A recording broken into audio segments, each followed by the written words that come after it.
যারা এখানে বয়স্ক বসে আছেন তারা শুনেছেন আগেকার দিনের যাত্রাপালা ভৈরব গাঙ্গুলির লেখা নটি বিনোদিনী।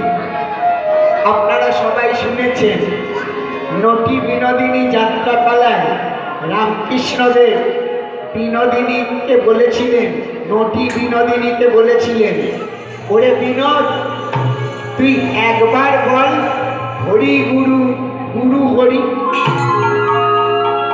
আপনারা সবাই শুনেছেন বিনোদিনী গো তখনকার দিনের নটি, যাকে স্পর্শ করলে স্নান করতে হতো। হ্যাঁ, এখন সবাই নট নটিরা ভোটে দাঁড়াচ্ছে, আর তখন নট নটিদের পাত্তা দিত না কেউ, স্পর্শ করলে স্নান করতে হতো। সেই বিনোদিনী হরি গুরু গুরু হরি বলতে বলতে নয়ন জলে বুক ভাসিয়ে ফেলেছিল। কেন জানেন? বিনোদিনী বুঝতে পেরেছিলেন যিনি হরি তিনি গুরু রূপে ধরাধামে এসেছেন। যিনি হরি তিনি গুরু। গুরুকে অন্য মনুষ্য ভাবলে তার অপরাধ হয়, মনে রাখবেন মা। তাই বারবার বলেছে গুরু ব্রহ্মা, গুরু বিষ্ণু, গুরুদেব মহেশ্বর, গুরুরেব পরম ব্রহ্ম তস্मै শ্রী গুরবে। গুরু সহজ জিনিস নয় মা। চৈতন্য চরিতামৃতে সেই একই কথা লিখেছে। কি লিখেছে চৈতন্য চরিতামৃতে? আরে সে কারণে গুরু পদে করিয়া বন্দনা, সে কারণে গুরু পদে করিয়া বন্দনা, সে কারণে গুরু পদে করিয়া বন্দনা, সে কারণে গুরু পদে করিয়া বন্দনা। যাহা হইতে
মায়েরা সবাইকে আমি অনুরোধ করে বলছি, আপনারা, আমি কথা বাড়াবো না, পাড়ার ভেতরে প্রবেশ করব। আপনারা দয়া করে যারা এখানে এসে বসেছেন, বাচ্চা থেকে বড় পর্যন্ত, আগেকার দিনের নিয়ম কি ছিল জানেন? ছোটোয় ছোটোয় বিয়ে হতো, বাচ্চাদের বিয়ে হলেই তাদের আগে গুরুকরণ করিয়ে দিত। এখন সব আমরা আধুনিক হয়ে গিয়েছি, বলে গুরু আবার কি কথা, গুরু কাকে করব, গুরু কাকে করব, গুরু করা অত সহজ নয়। ওমা, আমারই এক আত্মীয়, তিনি অত্যন্ত শিক্ষিত মানুষ, তিনি আমাকে বললেন যে বাবা, তুমি খালি বলছো গুরুকরণ করতে, গুরু তো ঘরে বসে আছে। কে? বলে আদি গুরু মাতা পিতা, গুরু তো বসে আছে, আলাদা করে আবার গুরুকরণ করবো কেন? আমি বললাম খুব ভালো কথা, মা বাবার জন্য পৃথিবী দেখেছি, মা বাবাই তো আসল গুরু। কিন্তু বলতে পারেন একটা মায়ের দুটি ছেলে, এই আসতে, একটা মায়ের দুটি ছেলে, বড় ছেলে মাসে 50,000 টাকা ইনকাম করে, আর ছোট ছেলে মাসে 5,000 টাকা ইনকাম করে। বাবা মা কার দিকে থাকবে? ছোট ছেলের দিকে না বড় ছেলের দিকে? ওমা আমায় বললো কেন বড়র দিকে থাকবে? তাহলে বুঝতে পেরেছেন মা বাবা যে গুরু। দেখবেন তার মধ্যেও দুই দুই ভাব আছে, এ বেশি ইনকাম করে, এ আমার আসল ছেলে, আর ও কম ইনকাম করে, ও নকল ছেলে। মা বাবার মধ্যে স্বার্থ আছে। আমাকে আমার আত্মীয়া বলে উঠলেন, ঠিক আছে তাহলে শিক্ষাগুরু, তার মধ্যে তো কোনো স্বার্থ নেই।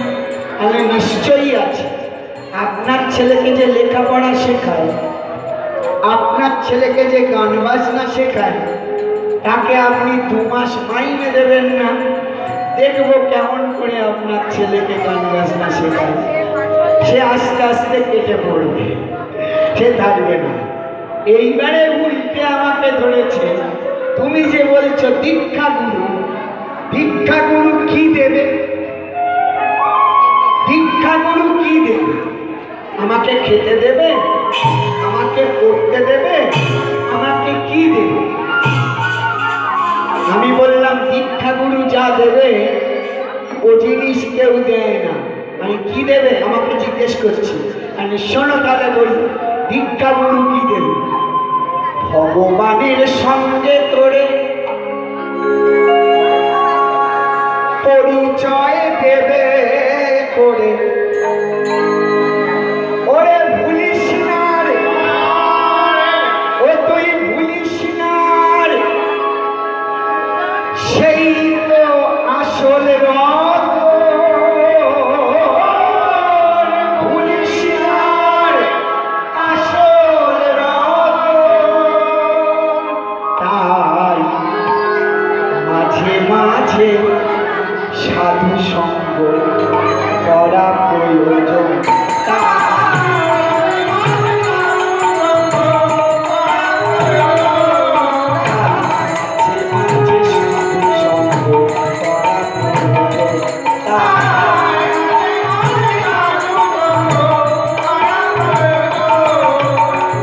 বলুন তো মা, আপনারা তো সবাই এসে বসেছেন, প্রতিদিন যদি এবারই ওবারই করে হরিনাম হয়, আপনারা এসে বসবেন? কেউ বসবেন না, অভ্যেস হয়ে যাবে। আর সময় কোথায়? ঘর সংসার নেই, ছেলে পুলে নেই, তাদের লেখাপড়া নেই, প্রতিদিন যদি হরি হরি করি চলবে? হবে না। সেই জন্য বলছে মাঝে মাঝে সাধু সঙ্গ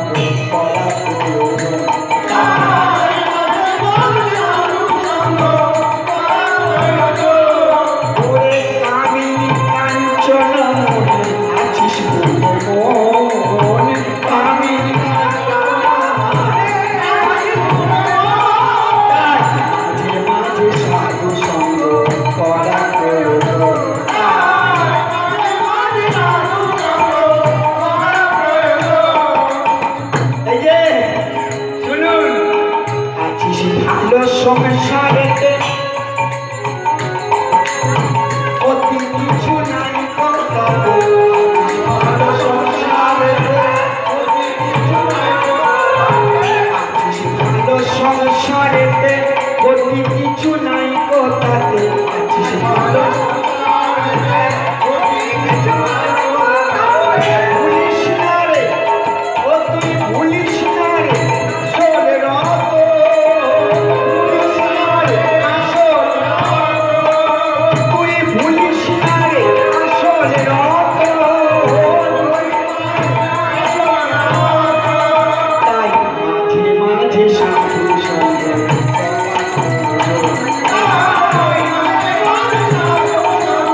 এই যে আপনারা এসছেন না, এটাকে বলে সাধু সঙ্গ।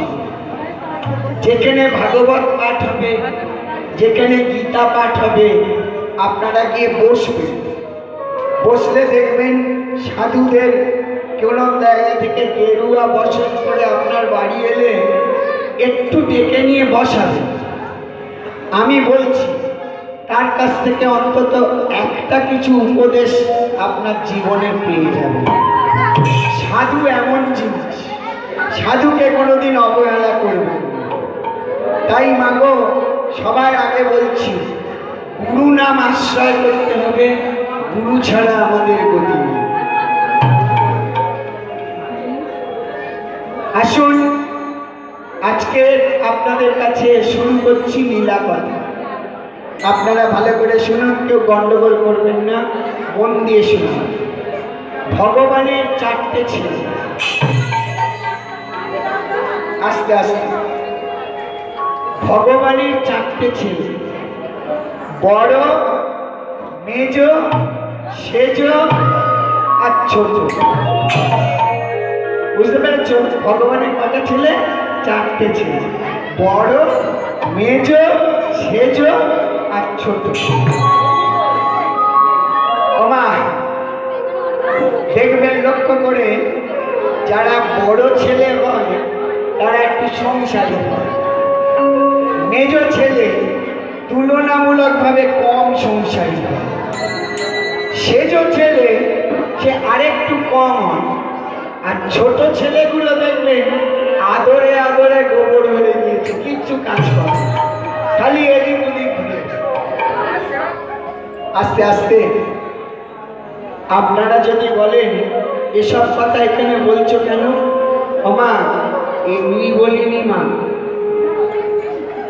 লক্ষ্য করে দেখবেন, এই যে মাধ্যমিক পরীক্ষা হয়ে গেল, উচ্চ মাধ্যমিক পরীক্ষা হয়ে গেল, এই কে কথা বলছি?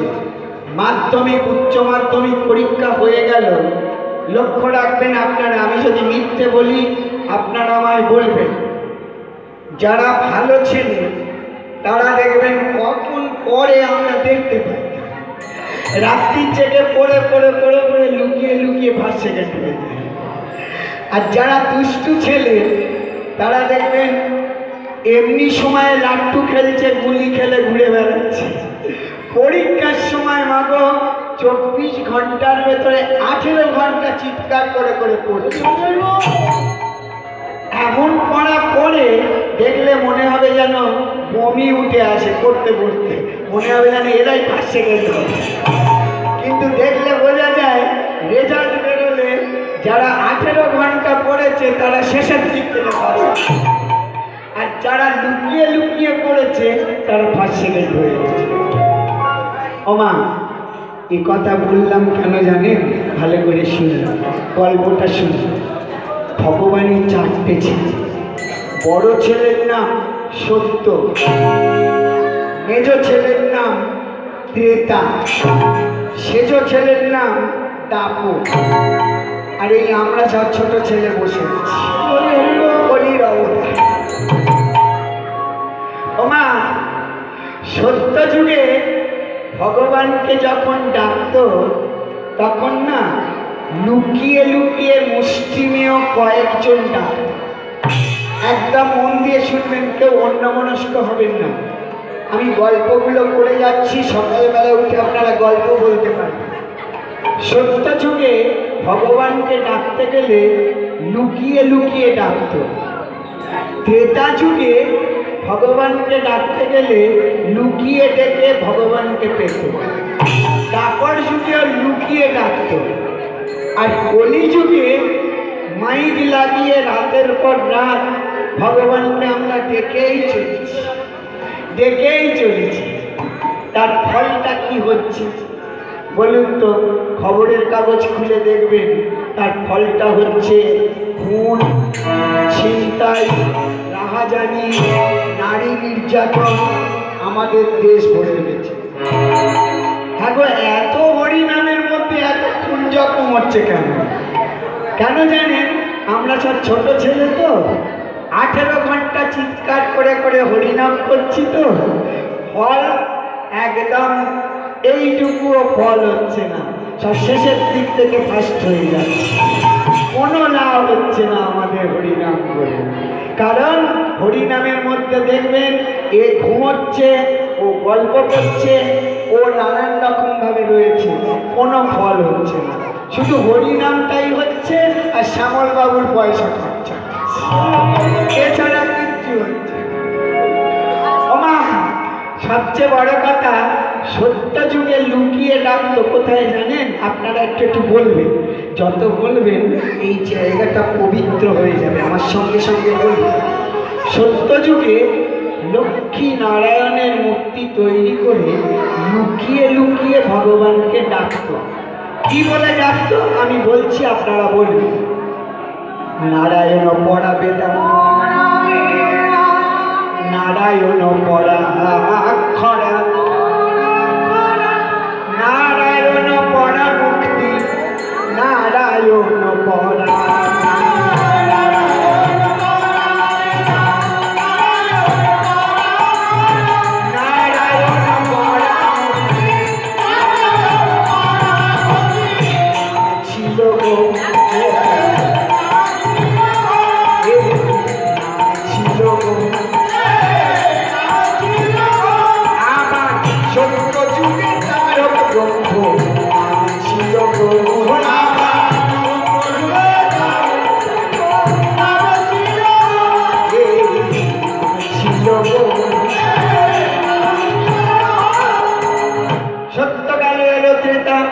ত্রেতা যুগেও নাম ছিল। কি নাম? কোথায় ছিল? অযোধ্যা। রাম সীতার মূর্তি তৈরি করে লুকিয়ে লুকিয়ে হরিনাম করত। কি নাম ছিল আপনারা বলুন আমার সঙ্গে? রাম নারায়ণান্ত মুকুন্দ মধুসূদন কৃষ্ণ কেশব কংসারে হরে।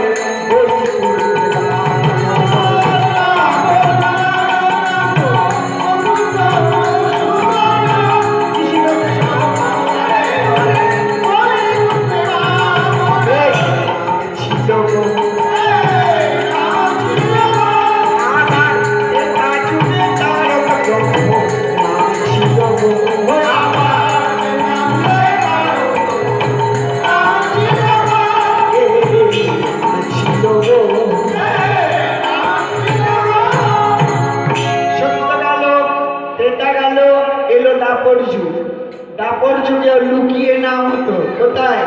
বৃন্দাবনে। রাধা গোবিন্দের মূর্তি তৈরি করে লুকিয়ে লুকিয়ে নাম করা হতো। আপনারা অনেকে জানেন নামটা, তবু বলুন আমার সঙ্গে। হরে মুরারে মধু কৈট ভারে গোপাল গোবিন্দ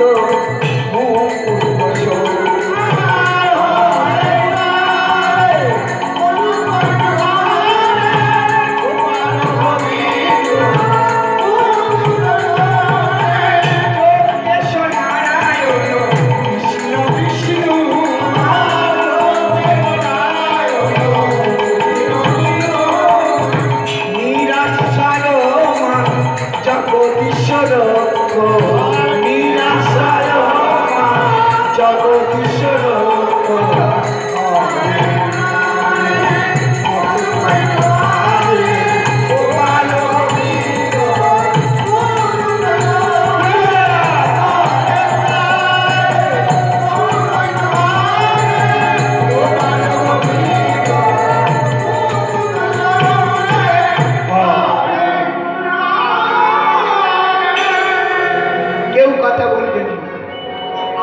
আসতে আমা সত্য গেল, ত্রেতা গেল, দাপর যুগ চলে যাচ্ছে, দাপর যুগের মাঝামাঝি চলছে।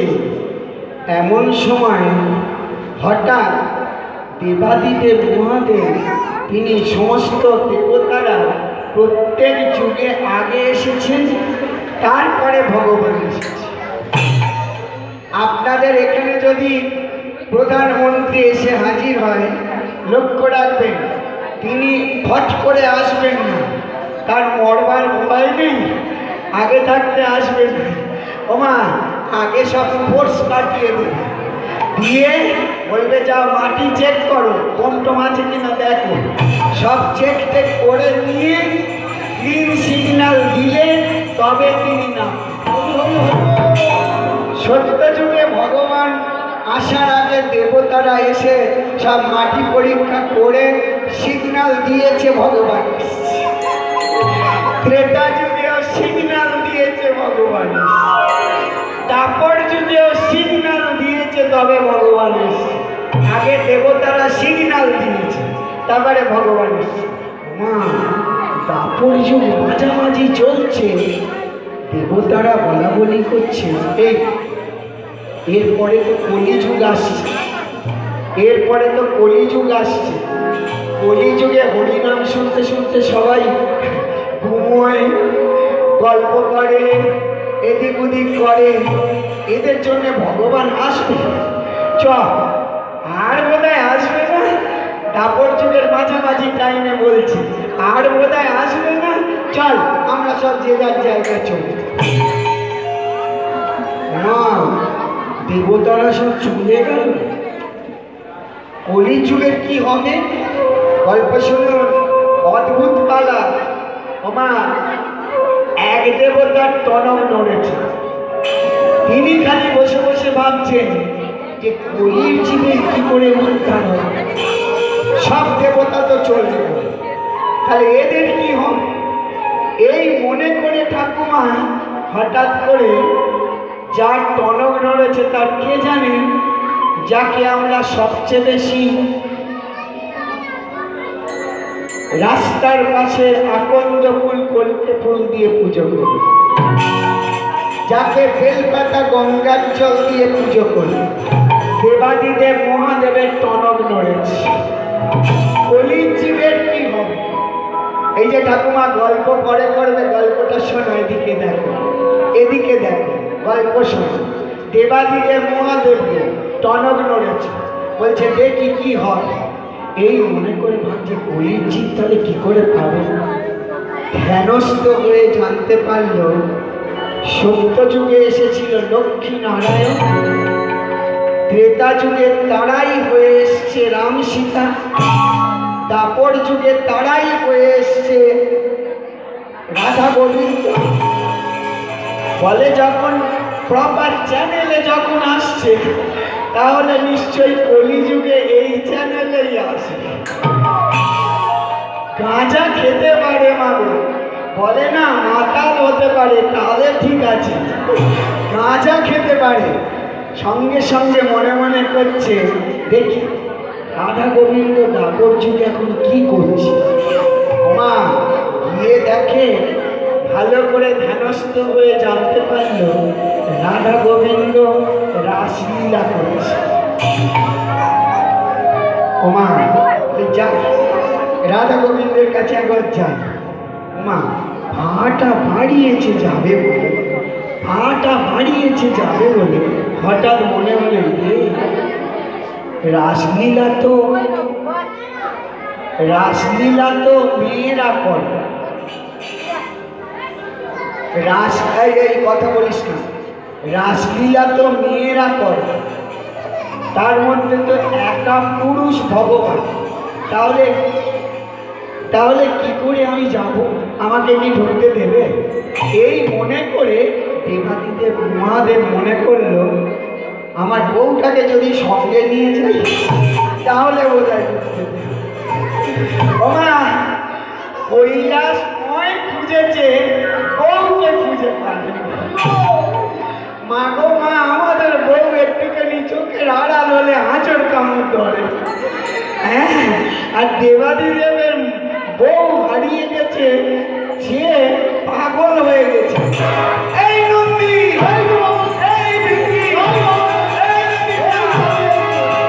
নন্দী বিঙ্গি ছুটে এসছে। বাবা বাবা বাবা বলে, বাবা বাবা তোদের মা কই, তোদের মা কই? বলে মা, বলে এই সুখ টানবি না, বল মা কই?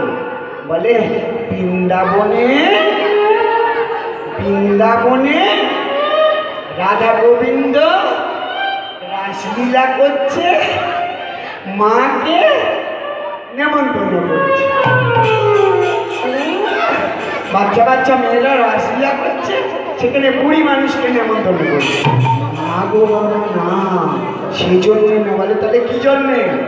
বলে ভালো করে গল্প শুনুন, আমি হয়তো নাটকীয়ভাবে করছি, কিন্তু এটা পুরো ভাগবতের ঘটনা। নাটকীয় না করলে মানুষ তো শুনবে না মা, সেই জন্যে করা। বাবা বলছে তাহলে কি হবে? বলছে না গো মা, হিন্দি বিন্দি বলছে। আসল কথা,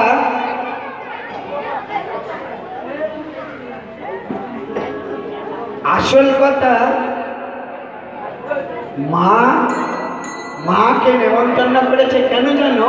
রাসের দরজা খোলা আছে, যদি কেউ ঢুকে পড়ে, যদি কেউ দেখতে পায়, সেই জন্যে মাকে রাসের দাড়ি হবার জন্য নেমন্তন্ন।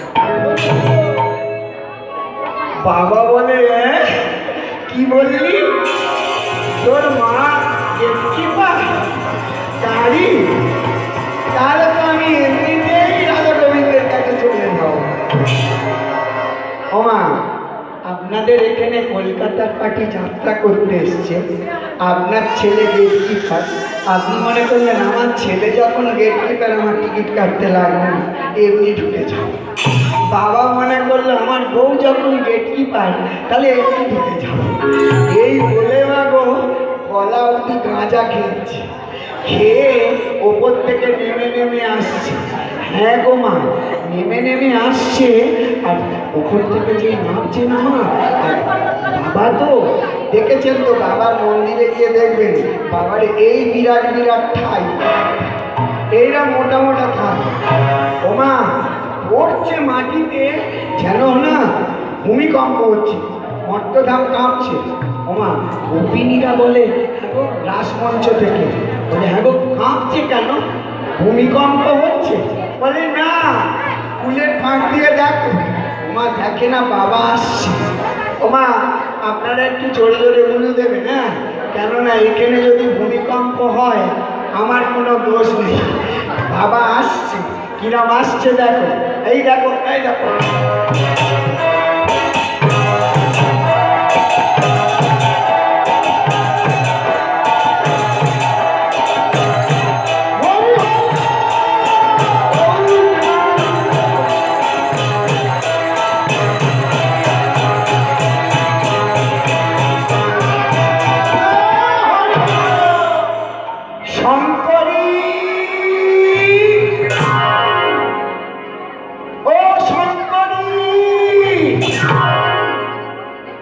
রাসমঞ্চে গোপিনীরা ছিল, ওরা বলছে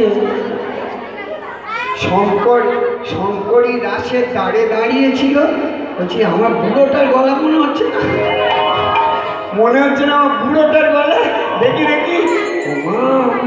এই কথা বলিস না। পা বাড়িয়ে দেখে মা গো বুড়ো আসছে, আসছে।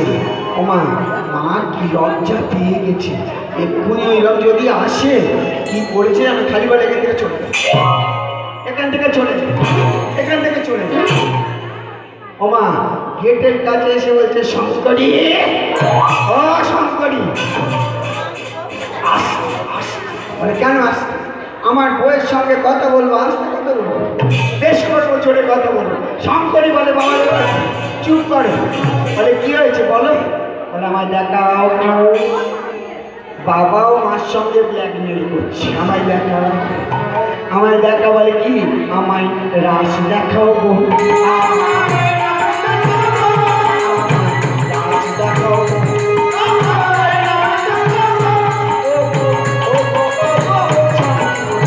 রাস দেখাও।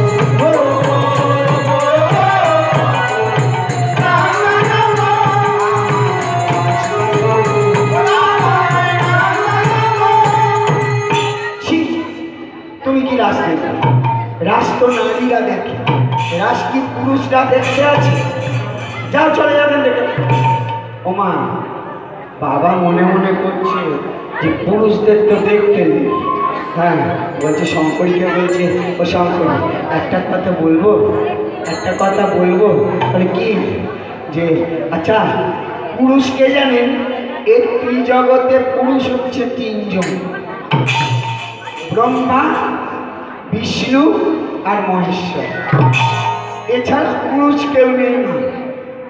এখানে যারা পুরুষ দেখছেন এরা কেউ পুরুষ নয়, সব আমরা নারী। পুরুষ হচ্ছে তিনজন, ব্রহ্মা, বিষ্ণু, মহেশ্বর।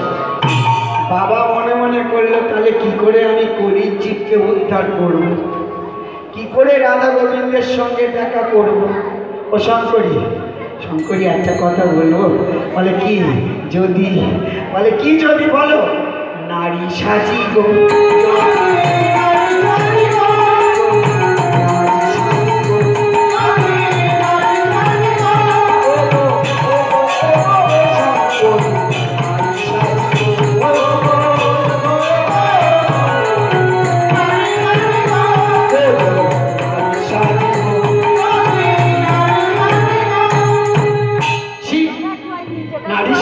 ভেতরে গোপিনীরা বসে আছে। নারী যাও চলে যাবে।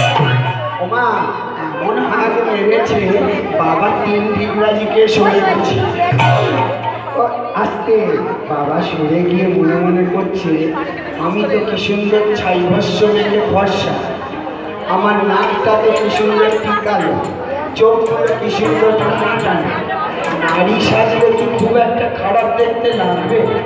এই মনে করে না মা, বাবা যোগ বলে একটা শাড়ি তৈরি করেছে। আর শাড়ি তৈরি করে বেশ করে মাথা থেকে ঢেকেছে। শাড়িটা মাথা থেকে ঢেকেছে, এমনভাবে ঢেকেছে মাগো, নারী সেজেছে, গোপী সেজেছে। শাড়ি কি করতে পারে না? দেখো কি করেছে জানো? মাথাটা ঢেকে আর পুটলি করে বুকের কাছে ঢুকেছে বেশ করে ঢুকে, আর আস্তে আস্তে এক পা করে এগোচ্ছে। 1 পা, 2 পা, 3 পা, 4 পা করে এগোচ্ছে। ওমা এগোতে এগোতে না কেমন যেন আর ঠান্ডা ঠান্ডা লেগেছে। কোথায় জানো? বাবার যে বিরাট একটা ভুঁড়ি ছিল চাপা পড়ে। বলে যা, ভুঁড়িটা তো চাপা পড়ে কি হবে? ওমা ভুঁড়িটা যা হোক করে কাপড়ে ঢেকেছে, ঢেকে আবার যাচ্ছে। 1 পা, 2 পা, 3 পা, 4 পা। ওমা যেতে যেতে না পিঠের দিকে কি খড়খড় করছে। কি রে বাবা, পিঠে আবার কি খড়খড় করছে? ও বাবা ওই যে নড়েছে চড়েছে না, কখন যে জটাটা পেছনে খুলে পড়েছে বাবা বুঝতে পারে। বলে এ জটা খুলে পড়েছে, যদি দেখতে পায় শঙ্করী কেলেঙ্কারি হবে। ওমা জটা ঢাকতে যায়, ভুঁড়ি উঠে যায়, ভুঁড়ি ঢাকতে যায়, জটা উঠে যায়। আগোছালো ভাবে সেজে এসে আর গেটের সামনে দাঁড়িয়ে বলছি, ও আমায় রাস দেখাও,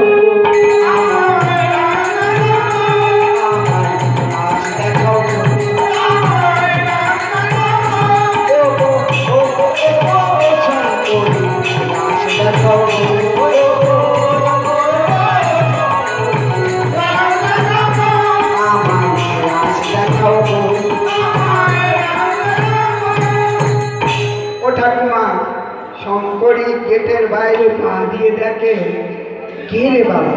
আমি তাড়িয়ে দিলাম, আবার কে? ওমা তাকিয়ে দেখে অর্ধেকটা ভুঁড়ি দেখা যাচ্ছে, অর্ধেকটা জটা দেখা যাচ্ছে। রাগা রেগে গেছে মা। আপনারা আসছেন, আপনারা কি সুন্দর সেজে এসে বসেছেন, আপনাদের মনিরা যদি ওইরকম এসে দাঁড়ায় আপনাদের রাগ হবে না? ওমা কি রাগ হয়েছে? বলছে এই যে ভালো চাও এখান থেকে চলে যাও, অপমানের হাত থেকে যদি রক্ষা পেতে চাও এখান থেকে চলে যাও, সোজা চলে যাও এখান থেকে। আর বাবা তত মুখ ঢেকে বলছে, কেন আমি চলে যাব? কেন? আমি যে গোপী, আমি যে বৃন্দাবনের গোপী, আমায় রাস দেখাও না। বলে না তুমি গোপী নয়, চলে যাও এখান থেকে। বাবা বলে তবে আমি কে? মা এত রেগে গেছে না? বলে ভেঙে দেবো? তুমি কে বলবো? অপমানিত হবে? তাহলে বলো না আমি কে। তাহলে শোনো তাহলে বলি, তুমি শঙ্কর, তুমি শঙ্কর, তুমি শঙ্কর, তুমি শঙ্কর,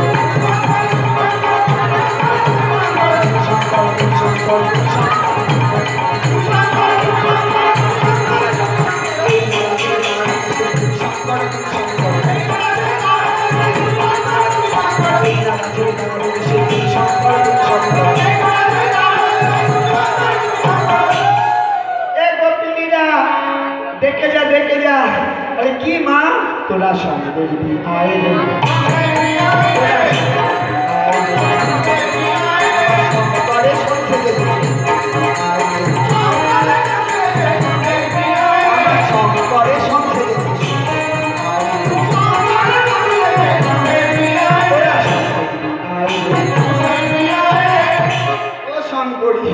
কেন আমি সব সেজেছি তোমায় বলি, বলে কেন সেজেছো বলো। বলে আমায় রাজ দেখাবে। বলে আগে বলো তো কেন সেজেছো, তারপর দেখা যাবে। বাবা মনে করেছে বোধহয় বললে বোধহয় রাজ দেখতে দেবে, কলির উদ্ধার হবে, এই মনে করে মাগো বাবা ভালো করে মুড়ির ওপর কাপড়টা বেঁধেছি।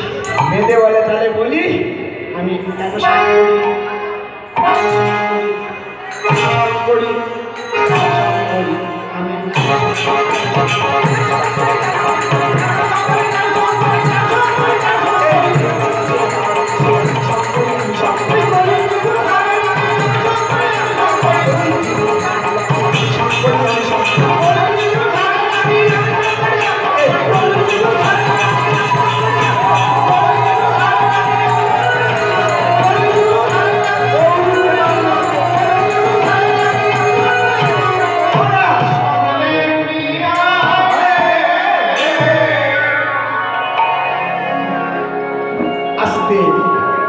শঙ্করী, এবারে আমায় রাজ দেখাও, এবারে আমায় দেখাও। বলে না। বলে কেন? সত্য, ত্রেতা, তাপর এই তিন যুগে রাস ছিল গোপনে, রাস আছে গোপনে, রাস থাকবে গোপনে। এই গোপন লীলা প্রকাশ হবে। আমার এতক্ষণ বাদে দেবাদিদেব মহাদেব খুব রেগে গেলেন। রেগে গিয়ে বললেন তবে রে আমাকে ভেতরে প্রবেশ করতে দেবে না? শোনো, আমার যদি নাম দেবাদিদেব মহাদেব হয়, আমাকে যদি মন্ত্রবাসী এক ফোঁটা গঙ্গার জলার বেলপাতা দিয়ে তুষ্ট করে, আমাকে যদি মহাদেব জ্ঞানে পুজো করে, তাহলে আমি এই রাসের দ্বার দেশে দাঁড়িয়ে প্রতিজ্ঞা করে বলছি, আমি মর্তের প্রতিটি বাড়িতে বাড়িতে রাসলীলা প্রচলন করব, তবেই আমার নাম দেবাদিদেব মহাদেব। কেউ কথা বলবেন না, দয়া করে ভালো করে শুনে নিন গল্পটা। দেবাদিদেব মহাদেব অলির হতভাগ্য জীবের উদ্দেশ্যে প্রবেশ করছিলেন রাসের মঞ্চে।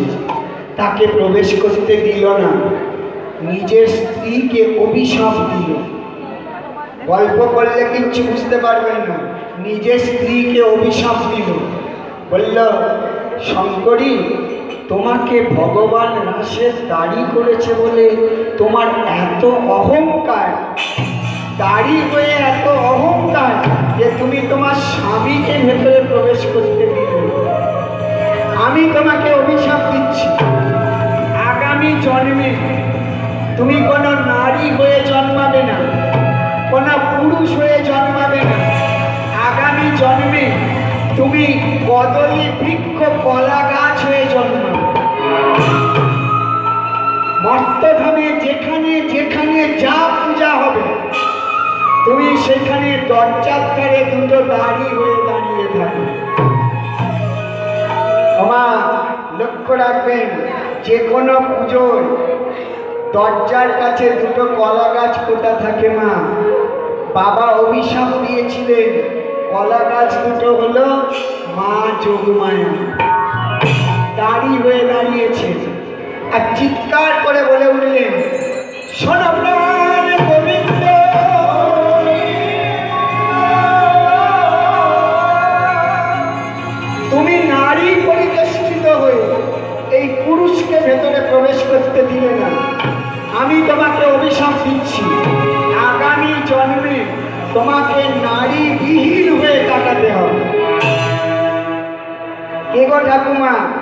মহাপ্রভু জন্মালেন, বড় হলো, লক্ষ্মীপ্রিয়ার সঙ্গে বিয়ে হলো, সাপে কেটে মরে গেল।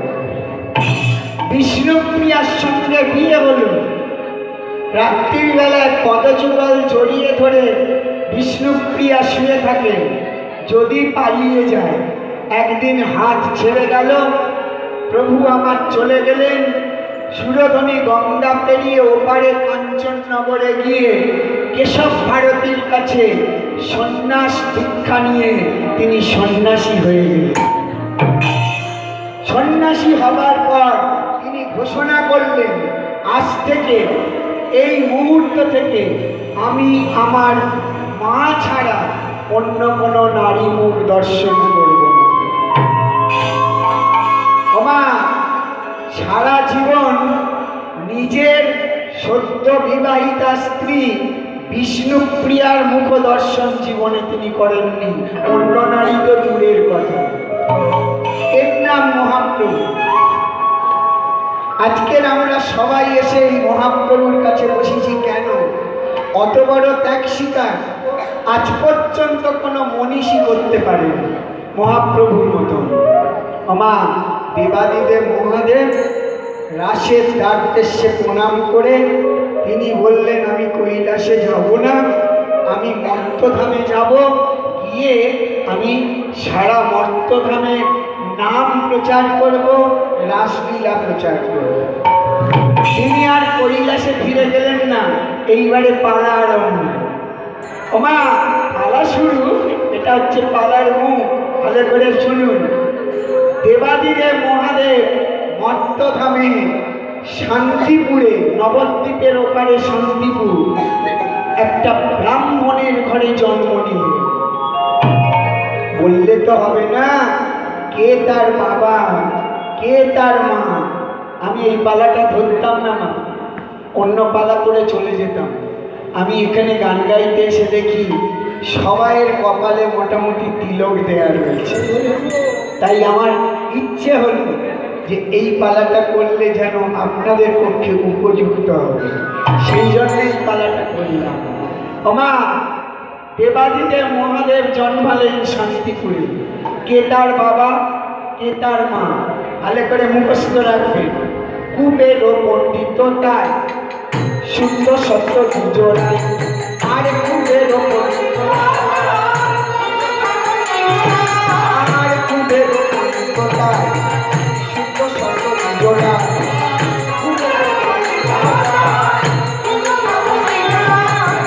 না ভাবে ভালো করে নাম শুনুন, না ভাদেবী, না ভাদেবী, না ভাদেবী, না ভাদেবী।